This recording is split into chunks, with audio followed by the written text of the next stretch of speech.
Bismillahirrahmanirrahim. Assalamualaikum warahmatullahi wabarakatuh.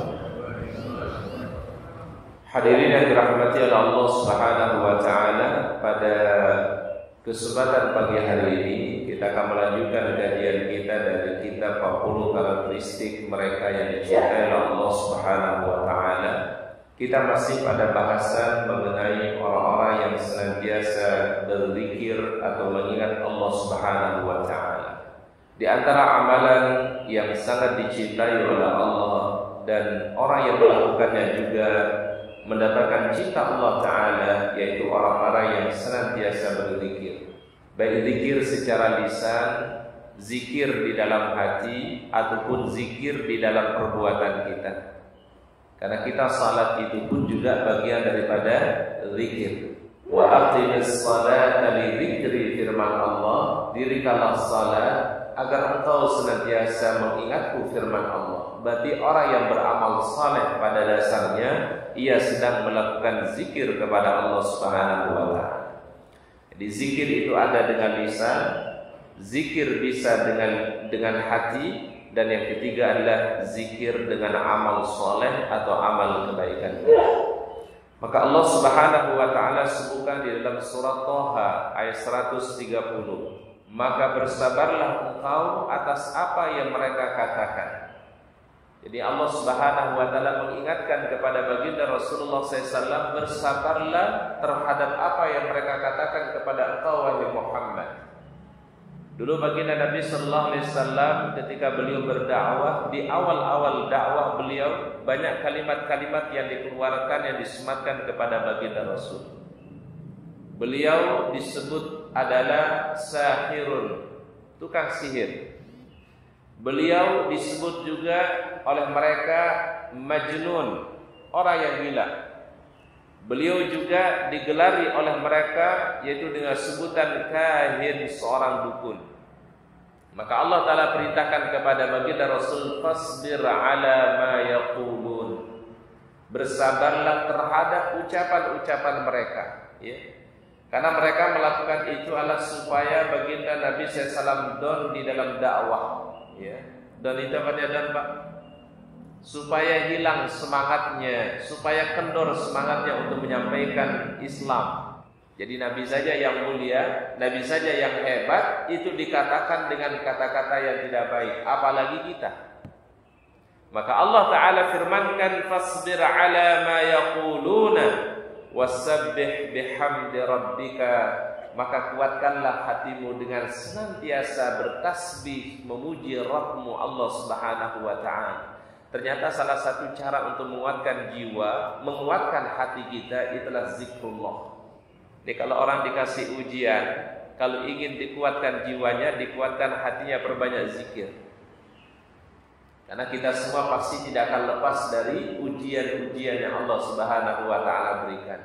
Qabla tulu'i syamsi, sebelum terbitnya matahari, wa qabla ghurubiha, dan sebelum terbenamnya matahari. Jadi tasbih yang paling terbaik itu menurut Al-Quran adalah tasbih yang dibaca sebelum terbenam matahari dan tasbih yang dibaca sebelum terbitnya matahari. Ini yang kita sering sebut dengan zikrus sabah, zikrul masa, zikir pagi hari dan juga zikir apa? Sore hari atau petang, ya. Dan Imam Nawawi rahimahullahu ta'ala mengatakan zikir pagi yang paling terbaik adalah ba'da subuh sampai terbitnya matahari. Zikir petang yang paling terbaik ba'dal asar, setelah asar sampai terbenamnya matahari. Itu adalah waktu zikir yang paling terbaik. Qabla tulu'is syamsi wa qabla ghurubiha, firman Allah, bertasbihlah kepada Allah, perbanyaklah ucapan subhanallah, memuji Allah Ta'ala, bertasbih kepada Allah sebelum terbitnya matahari dan juga sebelum terbenamnya matahari. Namun kemudian Imam Nawawi mengatakan kalau orang mungkin tidak sempat membacanya, ya, yaitu antara waktu subuh sampai terbit matahari, masih boleh zikir pagi itu di waktu duha. Masih boleh kata beliau, ya, kalau kita tidak sempat. Kalau orang tidak sempat zikir petang setelah salat asar sampai terbenam matahari, masih boleh ada waktu, kata Imam Nawawi, boleh dibaca antara waktu maghrib sampai waktu isya. Ya, Masya Allah, kita diberikan keluasaan, kemudahan, ya. La yukallifullahu nafsan illa usaha. Allah Ta'ala tidak membebani kita semua kecuali hal itu adalah sudah sesuai dengan kemampuan yang kita miliki. Dan bertasbihlah kepada Allah Subhanahu wa Ta'ala pada waktu-waktu di malam hari. Jadi waktu malam hari itu waktu yang paling baik untuk kita bertasbih kepada Allah Ta'ala, terutama sebelum istirahat. Ketika membaringkan badan kita sebelum kita istirahat, kita dianjurkan oleh Allah Ta'ala, perbanyaklah tasbihmu kepada Allah Subhanahu wa Ta'ala. Disunahkan oleh Nabi ketika kita mau istirahat di malam hari, kita baca Subhanallah 33, kita baca Alhamdulillah 33, kita baca Allahu Akbar sebanyak 34 kali. Ini berarti jumlahnya berapa? 100. Jadi sembari kita baringkan badan kita, sembaringkan kita berada di tempat tidur, di tempat kita istirahat, kita baca Subhanallah 33, Alhamdulillah 33, Allahu Akbar sebanyak 34 kali. Maka fadilahnya, kata Nabi, Allah Ta'ala ampuni dosa kita dari pagi hari itu sampai masuk waktunya malam hari. Satu hari itu diampuni oleh Allah Subhanahu wa Ta'ala. Ada satu riwayat, ada satu kisah dalam hadis sahih tentang fadilah dari apa yang tadi kami sampaikan. Fadilah membaca tasbih sebelum tidur atau sebelum istirahat di malam hari. Dan juga bertasbihlah kepada Allah Ta'ala di waktu-waktu siang harimu. Bertasbihlah kepada Allah, perbanyaklah ucapan subhanallah, perbanyaklah ucapan subhanallah wa bihamdihi subhanallahil azim di waktu siang-siang harimu, firman Allah Subhanahu wa Ta'ala. Jadi kalau kita simpulkan dari ayat ini para jamaah, ada 4 waktu yang terbaik untuk bertasbih kepada Allah. Lalu apa makna daripada tasbih itu? Tasbih, kata para ulama salafus saleh, adalah kita mensucikan Allah dari segala hal yang tidak sempurna, dari segala cacat dan aib. Kita sucikan Allah Ta'ala dari itu semua. Jadi Allah Ta'ala yang maha sempurna, sedangkan kita ini adalah banyak kekurangan yang kita miliki. Maka kita ucapkan Subhanallah, maha suci Allah Subhanahu wa Ta'ala. Sama ketika orang-orang mengklaim misalnya bahwasanya Allah Ta'ala punya anak, Allah Ta'ala punya keturunan, maka kita ucapkan Subhanallah, maha suci Allah dari apa yang mereka ucapkan. Karena Al-Quran mengatakan lam yalid wa lam yulad wa lam yakul lahu kufuwan ahad. Jadi Allah Ta'ala tidak beranak, tidak melahirkan, dan juga Allah Ta'ala tidak dilahirkan. Maka kalimat itu kita ucapkan apa? Subhanallah, maha suci Allah dari apa-apa yang mereka tuduhkan kepada Allah. Orang-orang Yahudi, mereka mengucapkan di dalam ayat Al-Quran, innallaha faqirun wa nahnu aghniya. Sesungguhnya Allah Ta'ala itu adalah fakir, sedangkan kami, kata orang-orang Yahudi, orang-orang yang kaya. Subhanallah, maha suci Allah dari apa yang mereka ucapkan. Di situ penggunaan kalimat subhanallah diantaranya, Pak, yaitu adalah ketika kita ingin mensucikan Allah dari hal-hal yang dituduhkan oleh manusia tentang Allah Subhanahu wa Ta'ala, maka kita ucapkan apa? Subhanallah. Ini salah satu penggunaan kalimat tasbih, ya. Ada juga penggunaan yang kedua, tasbih juga bisa ketika kita kagum terhadap ciptaan Allah, kita kagum terhadap kekuasaan Allah, maka kita ucapkan Rabbana ma khalaqta hadza batilan subhanaka faqina azabannar. Jadi kalau kita kagum itu boleh ucapkan subhanallah atau boleh ucapkan masya Allah. Baik, kalau ada orang yang meninggal dunia, kita ucapkan apa, Pak? Inna lillahi wa inna ilaihi raji'un. Itu disebut dengan istirja'. Kalau kita merasa tidak mampu, kita merasa tidak kuat, yang memiliki kekuatan itu hanya Allah Subhanahu wa taala, maka kita ucapkan hauqala. Apa hauqala? La haula wala quwwata illa billah. Kalau orang punya pikiran bahwa saya butuh kepada Allah Ta'ala dalam setiap keadaan, dalam keadaan lapang, dalam keadaan susah, maka dalam setiap keadaan tidak lepas daripada Allah Subhanahu wa taala. Lisannya akan selalu menyebut Allah. Maka yang paling berat itu Bapak Ibu bukan ujian sakit, bukan ujian penderitaan, bukan ujian musibah, bukan ujian bala kata para sahabat. Yang paling berat ujian itu adalah fis-sarra, ketika orang itu dikasih kesenangan oleh Allah, dikasih nikmat oleh Allah, ada dia lupa kepada Allah Subhanahu wa taala. Nikmat seringkali membuat kita lupa dari Allah. Al-Quran ceritakan Qarun. Dia orang saleh, hidup di masa Nabi Musa alaihi salam, dikasih dia kemuliaan, kesolehan yang luar biasa. Pada satu ketika dia datang kepada Nabi Musa AS, wahai Nabi Musa, tolong doakan aku diberikan kekayaan.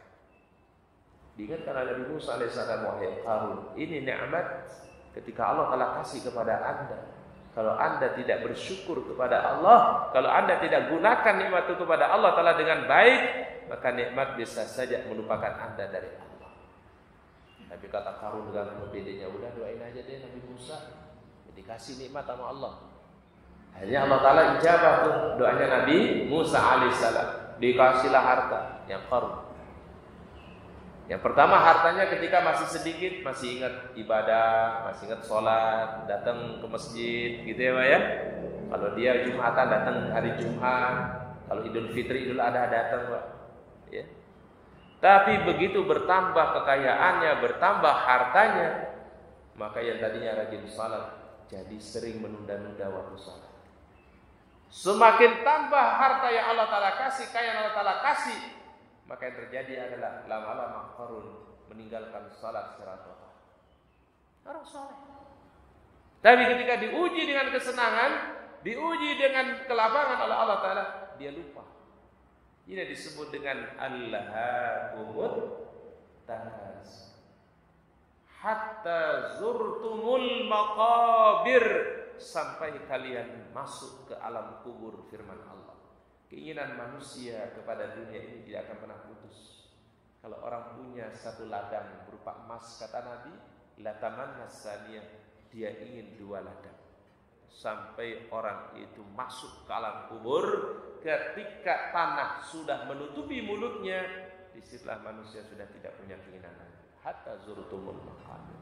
Diingatkan kita di surat ini dengan nikmat begitu bisa membuat manusia lupa dari Allah, maka di akhir suratnya Allah Ta'ala firmankan, "Tsumma latus'alunna yauma idzin 'anil na'im." Nikmat yang Allah telah kasih ini Allah Ta'ala akan minta pertanggungjawabannya dari kita. Karena harta yang baik itu Pak akan bagus kalau dipegang sama orang yang baik. Harta itu menjadi bagus apabila yang memegangnya juga orang yang amanah. Di zaman Nabi ada Abu Bakar As-Siddiq, orang kaya, hebat, dan digunakan hartanya untuk menolong agama Allah. Ada sahabat Utsman bin Affan, dia sahabat yang paling pertama membeli sumur di kota Madinah, namanya Bi'ru Raumah, dan diwakafkan sumur itu untuk kaum muslimin. Hartanya barokah, hartanya bermanfaat karena digunakan untuk ketaatan kepada Allah Ta'ala. Kemudian sahabat Abdurrahman bin Auf juga demikian. Harta yang Allah Ta'ala kasih, dia gunakan, dia manfaatkan untuk kebaikan. Ini kalau yang disebut dengan harta yang baik akan menjadi mulia apabila juga dipegang oleh orang yang baik. Dalam satu riwayat diceritakan dalam hadis sahih, riwayat Imam Muslim dan At-Tirmidzi dari Mus'ab bin Sa'ad, bapakku telah menceritakan kepadaku. Jadi dia menceritakan bahwasanya ayahnya pernah meriwayatkan sebuah hadis dari Rasulullah SAW. Apakah salah seorang di antara kalian tidak mampu untuk mendapatkan kebaikan 1000 kebaikan setiap harinya?